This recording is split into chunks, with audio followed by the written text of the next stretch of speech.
രാമായ രാമഭദ്രായ രാമചന്ദ്രായ വേധസേ രഘുനാഥായ നാഥായ സീതായാഃ പതയേ നമഃ. എല്ലാവർക്കും എൻ്റെ വിനീതമായ പ്രണാമം. കഴിഞ്ഞ ദിവസം നമ്മൾ വായിച്ചത് പാർവതീദേവി ശ്രീ പരമേശ്വരനോട് ശ്രീരാമചന്ദ്രന്റെ മാഹാത്മ്യം കേൾക്കാനുള്ള കലശലായ ആഗ്രഹം എനിക്കുണ്ട്, അതുകൊണ്ട് രാമതത്വം എനിക്ക് ഉപദേശിക്കൂ എന്നാണ് ആവശ്യപ്പെട്ടത്. പാർവതീദേവിയുടെ ആ ആഗ്രഹത്തിന് വഴങ്ങി ശ്രീ പരമേശ്വരൻ രാമതത്വം ഉപദേശിക്കാൻ തുടങ്ങുകയാണ്. ഈശ്വരി കാത്യായനി പാർവതി ഭഗവതി ശാശ്വതനായ പരമേശ്വരനോടിവണ്ണം ചോദ്യം ചെയ്തതു കേട്ടു തെളിഞ്ഞു ദേവൻ ജഗദാദ്യനീശ്വരൻ മന്ദഹാസം പൂണ്ടരുൾ ചെയ്തു. ഈശ്വരി കാത്യായനി പാർവതി ഭഗവതി എല്ലാം പാർവതിയുടെ വിശേഷണങ്ങളാണ്. എങ്ങനെയുള്ള പാർവതി? ജഗത്തിന്റെ മാതാവായ പാർവതി. കാത്യായനി പാർവതിയുടെ പര്യായ പദമാണ്. ഭഗവതി ഭഗവാന്റെ ശക്തിയായ ഭഗവതി. ശാശ്വതനായ പരമേശ്വരനോടിവണ്ണം, ശാശ്വതനായ നാശമില്ലാത്ത ശ്രീ പരമേശ്വരനോട് ഇങ്ങനെ ചോദ്യം ചെയ്തത് കേട്ട്, ചോദ്യം ചെയ്യുന്നത് കേട്ടിട്ട് തെളിഞ്ഞ് ദേവന് വളരെയധികം സന്തോഷമുണ്ടായി. പരമേശ്വരന് ജഗദാദി, ജഗത്തിന്റെ ആദിയാണ് ശിവതത്വം. ഈശ്വരനിൽ നിന്നാണ് പ്രപഞ്ചമുണ്ടായത്. ആ ഈശ്വര തത്വം തന്നെയാണ് മഹാദേവൻ അല്ലെങ്കിൽ പരമേശ്വരൻ. ജഗത്തിന്റെ ആദിയായ അനീശ്വരൻ. ഈശ്വരനെ എങ്ങനെയാ അനീശ്വരൻ എന്ന് പറയുക? തനിക്ക് മറ്റൊരു ഈശ്വരനില്ലാത്തവൻ, തന്നെ നിയന്ത്രിക്കാൻ മറ്റൊരാളില്ലാത്തവനാണ് അനീശ്വരൻ. അപ്പൊ ഈശ്വരൻ അനീശ്വരനാണ്. കാരണം ഈശ്വരനാണ് എല്ലാറ്റിനെയും നിയന്ത്രിക്കുന്നത്. ആ ഈശ്വരനെ നിയന്ത്രിക്കാൻ മറ്റാരുമില്ല എന്നുള്ള അർത്ഥത്തിലാണ് അനീശ്വരൻ എന്ന വാക്ക് പ്രയോഗിച്ചിരിക്കുന്നത്. ആ അനീശ്വരനായ ജഗത്തിന്റെ സ്രോതസ്സായ ഉദ്ഭവസ്ഥാനമായ പരമേശ്വരൻ മന്ദഹാസം പൂണ്ടരുൾ ചെയ്തു, പുഞ്ചിരിച്ചുകൊണ്ട് മറുപടി പറയാൻ തുടങ്ങി. ധന്യേ വല്ലഭേ ഗിരികന്യേ പാർവതീ ഭദ്രേ നിന്നോളമാർക്കുമില്ല ഭഗവത് ഭക്തി നാഥേ. ധന്യയാണ് പാർവതീനി. കാരണം ശ്രീരാമതത്വത്തെ അറിയാൻ നിന്റെ ഉള്ളിൽ ഒരാഗ്രഹം ഉദിച്ചുവല്ലോ, അതുകൊണ്ട് തന്നെ നീ ധന്യയാണ്. വല്ലഭേ എന്റെ പ്രിയ പത്നിയുമാണ്. ഗിരികന്യേ പർവ്വതരാജനായ ഹിമവാന്റെ പുത്രിയാണ്. പാർവതി അതിന്റെ അർത്ഥവും പർവ്വതപുത്രി എന്ന് തന്നെയാണ്. ഭദ്രേ മംഗളസ്വരൂപിണി നിന്നോളം ആർക്കുമില്ല ഭഗവത് ഭക്തി നാഥേ. ഹേ പാർവതീദേവി, നിന്നോളം ഭഗവത് ഭക്തി, ഈശ്വര ഭക്തി മറ്റാർക്കുമില്ല. ആദ്യമായിട്ട് ഒരു നല്ല സർട്ടിഫിക്കറ്റ് പാർവതിക്ക് കൊടുത്തുകൊണ്ടാണ് മഹാദേവൻ മറുപടി പറഞ്ഞു തുടങ്ങുന്നത്. ശ്രീരാമദേവതത്വം കേൾക്കണമെന്ന് മനതാരിൽ ആകാംക്ഷയുണ്ടായി വന്നതു മഹാഭാഗ്യം. ശ്രീരാമന്റെ തത്വം കേൾക്കണം എന്ന് നിന്റെ മനസ്സിലൊരു ആഗ്രഹം ഉദിച്ചുവല്ലോ, ഒരു ആകാംക്ഷയുണ്ടായല്ലോ, അത് തന്നെ മഹാഭാഗ്യം. മുന്നമെന്നോടിതാരും ചോദ്യം ചെയ്തില്ല, ഞാനും നിന്നാണ് കേൾപ്പിച്ചതില്ലാരെയും ജീവനാഥേ. ഇങ്ങനെ ഒരു ചോദ്യം, ശ്രീരാമന്റെ തത്വം എന്താണ്, വാസ്തവത്തിൽ ശ്രീരാമൻ ആരാണ് എന്ന ഒരു ചോദ്യം ഇതിനു മുമ്പ് എന്നോട് ആരും ചോദിച്ചിട്ടില്ല.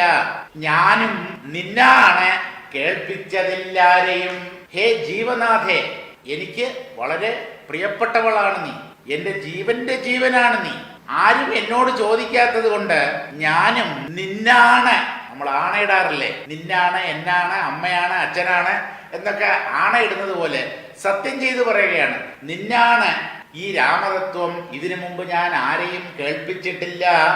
അത്യന്തം രഹസ്യമായുള്ളൊരു പരമാത്മാ തത്വാർത്ഥമറികയിൽ ആഗ്രഹമുണ്ടായതും. അത്യന്തം രഹസ്യമാണ് പരമാത്മതത്വം അല്ലെങ്കിൽ ബ്രഹ്മതത്വം.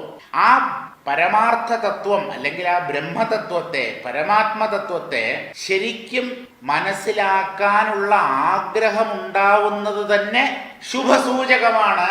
രാമൻ പരമാത്മാവാണെന്ന് ഇൻഡയറക്റ്റ് ആയിട്ട് പറയുകയാണ്, നേരിട്ട് പറയുകയല്ല. അത്യന്തം രഹസ്യമായുള്ള ഒരു പരമാത്മാ തത്വാർത്ഥമറികയിൽ ആഗ്രഹമുണ്ടായതും ആ പരമാത്മ തത്വത്തെ അറിയാൻ ആഗ്രഹമുണ്ടായതും ഭക്തിയതിശയം പുരുഷോത്തമൻ തങ്കലേറ്റം നിത്യവും ചിത്തകാമ്പിൽ വർദ്ധിക്ക തന്നെ മൂലം. ഭക്തിയുടെ പരമകാഷ്ഠയിലാണ് ഈശ്വരതത്വം എന്താണ് എന്നറിയാനുള്ള ആഗ്രഹം ഉണ്ടാവുന്നത്. അതുവരെ നമ്മൾ ദൈവം, ഭഗവാൻ, ഈശ്വരൻ എന്നൊക്കെ പറഞ്ഞ ആരാധനയും പൂജയും വഴിപാടും ഒക്കെ ആയിട്ട് നടക്കും. ആ ഭക്തി പാകപ്പെടുമ്പോഴാണ് താൻ ആരാധിക്കുന്ന ഈ ഈശ്വരതത്വം എന്താണ് യഥാർത്ഥത്തിൽ എന്നറിയാനുള്ള ആഗ്രഹം ഉണ്ടാവുന്നത്. അത് ഭക്തിയുടെ വളരെ ഉയർന്ന തലമാണ്. പുരുഷോത്തമൻ തങ്കലേറ്റം നിത്യവും, പുരുഷോത്തമനായ ഈശ്വരനിൽ ദിവസം പ്രതി മനസ്സിൽ ഭക്തി വളരുമ്പോഴാണ്, ചിത്തകാമ്പിൽ വർദ്ധിക്ക തന്നെ മൂലം, ഭക്തി എന്ന ഭാവം വർദ്ധിക്കുമ്പോഴാണ് ഈശ്വര തത്വത്തെ അറിയാനുള്ള ആഗ്രഹം ഉണ്ടാവുന്നത്.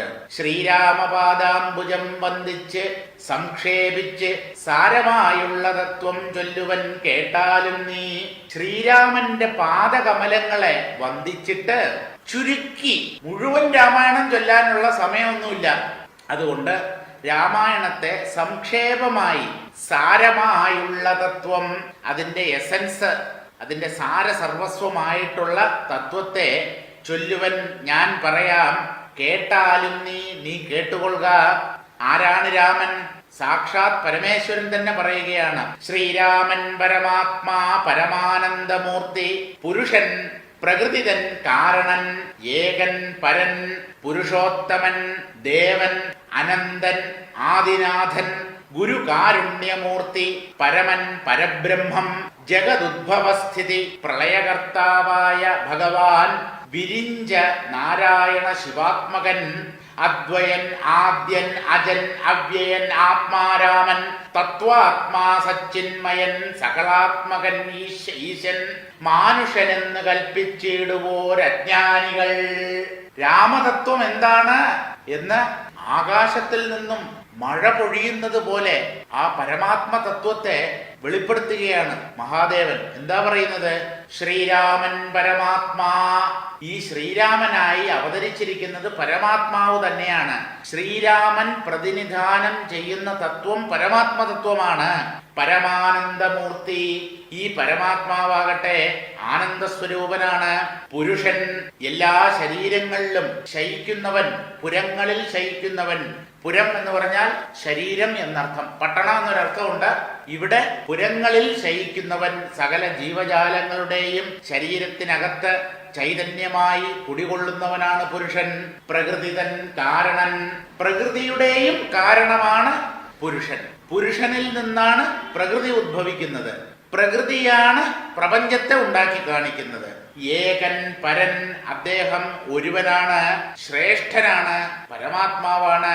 പുരുഷോത്തമൻ, അങ്ങേയറ്റത്തെ ദിവ്യപുരുഷനാണ് അദ്ദേഹം. ദേവൻ അനന്തൻ ആദിനാഥൻ, അന്തമില്ലാത്തവനാണ്, പ്രകാശസ്വരൂപനാണ്, എല്ലാറ്റിൻ്റെയും തുടക്കമാണ്. മറ്റുള്ളതെല്ലാം തുടങ്ങിയതാണ്. തുടങ്ങിയതൊക്കെ തുടക്കമില്ലാത്ത പരമാത്മതത്വത്തിൽ നിന്ന് തുടങ്ങിയതാണ്. ഗുരുകാരുണ്യമൂർത്തി, ഗുരുതുല്യനാണ്, അല്ലെങ്കിൽ ഗുരു തന്നെയാണ്. കാരുണ്യത്തിന്റെ ഉറവിടമാണ്. പരമൻ, ശ്രേഷ്ഠനാണ്. പരബ്രഹ്മം, പരമാത്മാവാണ് ഈ രാമൻ. ജഗദുദ്ഭവസ്ഥിതി പ്രളയകർത്താവായ ഭഗവാൻ, ജഗത്തിന്റെ ആവിർഭാവത്തിനും നിലനിൽപ്പിനും പ്രളയത്തിനും കാരണമായ ഭഗവാനാണ്, പരബ്രഹ്മം തന്നെയാണ് ഈ ശ്രീരാമൻ. വിരിഞ്ച നാരായണ ശിവാത്മകൻ, പരമേശ്വരനാണ് പറയുന്നത്. വിരിഞ്ചൻ, നാരായണൻ, ശിവൻ, ബ്രഹ്മാ വിഷ്ണു ശിവ രൂപത്തിൽ കാണപ്പെടുന്നത് ശ്രീരാമൻ തന്നെ. അദ്വയൻ, രണ്ടില്ലാത്തവനാണ്, ഇദ്ദേഹം മാത്രമേ ഉള്ളൂ. ആദ്യൻ, എല്ലാറ്റിൻ്റെയും തുടക്കത്തിലുള്ളവനാണ്. അജൻ, ജനനമില്ലാത്തവനാണ്. അവ്യയൻ, നാശമില്ലാത്തവനാണ്. ആത്മാരാമൻ, തന്നിൽ തന്നെ രമിക്കുന്നവൻ, ആനന്ദത്തിനായി മറ്റൊന്നിനെയും ആശ്രയിക്കാത്തവൻ, ആനന്ദത്തിന്റെ ഉറവിടമായിട്ടുള്ളവൻ, ആനന്ദസ്വരൂപൻ. തത്വാത്മാ, തത്വസ്വരൂപിയാണ് ഇദ്ദേഹം. സച്ചിന്മയൻ, സത്ത് ചിത്ത് സ്വരൂപത്തോടു കൂടിയവൻ. സത്ത് എന്ന് പറഞ്ഞാൽ ബോധം, ചൈതന്യം. ചിത്ത് എന്ന് പറഞ്ഞാലും അതേ അർത്ഥം തന്നെയാണ്. സത്ത് നാശമില്ലാത്തത്, ചിത്ത് ചൈതന്യം എന്നർത്ഥം. അങ്ങനെ നാശമില്ലാത്തവനും ചിന്മയനുമാണ് ഈ ശ്രീരാമചന്ദ്രൻ. സകളാത്മകൻ ഈശൻ, നാമരൂപങ്ങളായി പല പല ദേവതാഭാവങ്ങളിലും പ്രകടമായിരിക്കുന്നത് ഈ രാമതത്വം തന്നെയാണ്. ഈശൻ, ഈശ്വരനാണ് ഇദ്ദേഹം. അങ്ങനെയുള്ള ഈ ശ്രീരാമചന്ദ്ര പ്രഭുവിനെ മാനുഷനെന്ന് കൽപ്പിച്ചിടുവോരജ്ഞാനികൾ. ഇദ്ദേഹം ഒരു മനുഷ്യനാണ്, ദശരഥപുത്രനാണ്, കൗസല്യാത്മജനാണ് എന്ന് കരുതുന്നവർ അജ്ഞാനികളാണ്. അവർക്ക് രാമൻ ആരെന്ന് വലിയ പിടിയില്ല. മാനസം മായാതമസ് സംവൃതമാകമൂലം. ഈ അജ്ഞാനികളുടെ മനസ്സ് മായയാകുന്ന ഇരുട്ടുകൊണ്ട് മറയ്ക്കപ്പെട്ടതുകൊണ്ട് സീതാരാഘവ മരുത്സൂനു സംവാദം മോക്ഷസാധനം ചൊൽവന്നാഥേ കേട്ടാലും തെളിഞ്ഞു നീ. മനുഷ്യരുടെ ഉള്ളിലെ അവിദ്യ അല്ലെങ്കിൽ മായയാകുന്ന ഇരുട്ടിന്റെ വ്യാപ്തി കൊണ്ട് ഈ ശ്രീരാമൻ പരമാത്മാവാണ് എന്നുള്ള കാര്യം പലരും അറിയുന്നില്ല. എല്ലാവരും അജ്ഞാനികളാണല്ലോ. സീതാ രാഘവ മരുത്സൂനു സംവാദം മോക്ഷസാധനം ചൊൽവന്നാഥേ. പ്രിയേ, നിനക്ക് ഞാനൊരു സംവാദം പറഞ്ഞു കേൾപ്പിക്കാം. ആരൊക്കെയുള്ള സംവാദമാണെന്നോ? 3 പേർ തമ്മിലുള്ള സംവാദമാണ്. സീതാ രാഘവ മരുത്സൂനു. മരുത്സൂനു എന്ന് പറഞ്ഞാൽ കാറ്റിന്റെ മകൻ, വായുപുത്രൻ ഹനുമാൻ. സീത, രാഘവൻ, ഹനുമാൻ, ഇവർ 3 പേരും തമ്മിലുള്ള ഒരു സംഭാഷണം. അതെങ്ങനെയുള്ളതാ? മോക്ഷസാധനം, മോക്ഷത്തെ സാധിപ്പിച്ചു തരുന്നതാണ്, മോക്ഷത്തിന് കാരണമാകുന്നതാണ്. അങ്ങനെയുള്ള ഈ 3 പേർ തമ്മിലുണ്ടായ സംഭാഷണത്തെ ചൊൽവൻ ഞാൻ പറഞ്ഞു തരാം. നാഥേ, കേട്ടാലും തെളിഞ്ഞു നീ. നിർമ്മലമായ ബുദ്ധിയോടുകൂടി, ഏകാഗ്രതയോടുകൂടി, ഒരു തെളിച്ചത്തോടുകൂടി ഈ സംവാദത്തെ നീ കേട്ടാലും എന്നാണ് പറയുന്നത്. ഇന്നത്തേക്ക് നമുക്ക് ഇവിടെ നിർത്താം. തുടർന്നുള്ള ഭാഗം നാളെ വായിക്കാം.